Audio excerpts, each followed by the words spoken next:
Hi hello నమస్తే welcome back to my channel friends. మనం జుట్టు కోసం ఏదైనా చేస్తూ ఉంటాం కదా.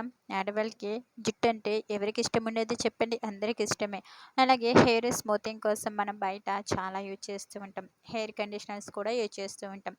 మనం బయట హెయిర్ కండిషనర్ యూజ్ చేయకుండా మనం ఇంట్లోనే ఈజీగా రెడీ చేసుకోవచ్చు. మనకి ఒక్క రూపాయి ఖర్చు కూడా ఉండదండి. అది ఏ విధంగా తయారు చేసుకోవాలి ఏంటన్నది నేను ఈ వీడియోలో అయితే చూపిస్తున్నాను. ఎక్కడ స్కిప్ చేయకుండా చివరి వరకు చూసేయండి. అలాగే నా ఛానల్ ఫస్ట్ టైం చూస్తున్నట్టయితే సబ్స్క్రైబ్ చేసుకోండి. అలాగే వీడియో నచ్చితే తప్పనిసరిగా లైక్ చేయడం అయితే మర్చిపోకండి ఫ్రెండ్స్. ఇంకా ఆలస్యం ఎందుకు, మన వీడియోలోకి వెళ్ళిపోదాం. ఇది అందరింట్లోనే ఉంటుందండి. అందరం చేసే పనే ఇది. మనం రైస్ వండుకుంటాం కదా, అదేనండి అన్నం వండుకుంటాం కదా. అన్నం వండుకునేటప్పుడు మనకి గంజి వస్తాయి. ఆ గంజిని మనం ఎందుకు పనికిరావని పంపేస్తాము. కొందరైతే బట్టలకి మాత్రమే పెడతారు. ఇప్పుడు ఆ గంజిని మన హెయిర్‌కి కూడా యూజ్ చేసుకోవచ్చు మాట. ఇలా యూజ్ చేయడం వల్ల మన హెయిర్ కండిషనర్ ఏం యూజ్ చేయకపోయినా గానీ కండిషనర్ పెట్టినట్టే ఉంటుంది. ఏ విధంగా యూజ్ చేయాలి ఏంటి అన్నది కూడా నేను పూర్తిగా వివరించి చెప్తాను. ఎక్కడ స్కిప్ చేయకండి. మనం రేషన్ బియ్యం వండుకున్న గంజి తీసుకుంటే అవి కొంచెం చిక్కగా ఉంటాయి. అందులో ఉన్న మీగడనైతే పూర్తిగా తీసేయండి. అలాగే మీరు బయట దొరికే బియ్యాన్ని కొనుక్కున్నట్టయితే అవి కొంచెం పల్చగా ఉంటాయన్నమాట.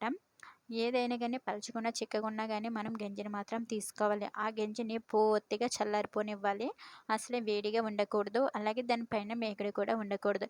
ఈ విధంగా చల్లారబెట్టేసుకున్నాక ఒకసారి మంచిగా కలిపేయండి.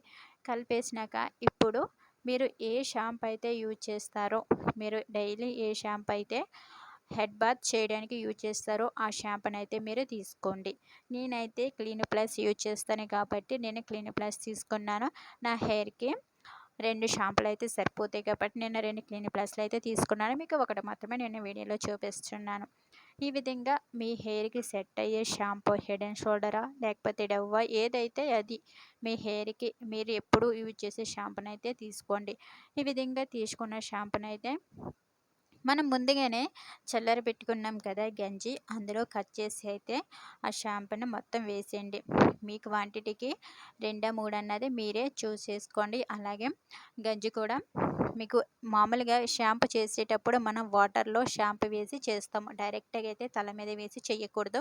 నేనైతే వాటర్‌లో వేసి కలిపికొని అలా చేస్తామాట. మనం ఎంతైతే వాటర్ తీసుకుంటున్నామో అన్నది తెలుస్తది కదా మనకి. అదే విధంగా ఎంతైతే గంజి కావాలన్నది ఆ వాటర్ ప్రకారం తీసుకొని ఆ గంజిలో ఈ షాంపూని మొత్తం వేసేయండి. షాంపూలో మొత్తం వేసేసినాక మంచిగా షాంపూ మొత్తము గంజిలో కలిసిపోయేటట్టు కలపాలి మెల్లగా స్లోగా. ఈ విధంగా అసలు షాంపూ అన్నది కనిపించకూడదు.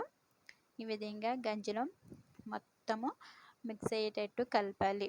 ఈ విధంగా కలిపిన ఈ షాంపూని అలాగే ఈ గంజిని మనం 2 కలిపేస్తాం కాబట్టి ఇది ఇప్పుడు మనకి కండిషనర్‌గా యూజ్ అయితది. మనం హెడ్ బాత్ చేసేటప్పుడు షాంపూ వేరుగా, కండిషనర్ వేరుగా పెట్టనవసరం లేదు. ఇంకా మనకి ఈ షాంపూ హెడ్ బాత్ చేసినప్పుడు షాంపూగా యూజ్ అయితుంది. అలాగే కండిషనర్‌గా మనకి ఈ గంజి యూజ్ అయితాయన్నమాట. 2 ఇన్ 1గా మనకి చాలా బాగా యూజ్ అయితది. ఈ విధంగా మనం కలుపుకున్న దాన్ని మనం హెడ్ బాత్ చేసేటప్పుడు ఈ విధంగా హెడ్ బాత్ దీంతో చేసినట్టయితే మన హెయిర్‌కి కండిషనర్ అవసరం లేదు. చాలా స్మూత్‌గా అంటే చాలా స్మూత్‌గా ఉంటదండి.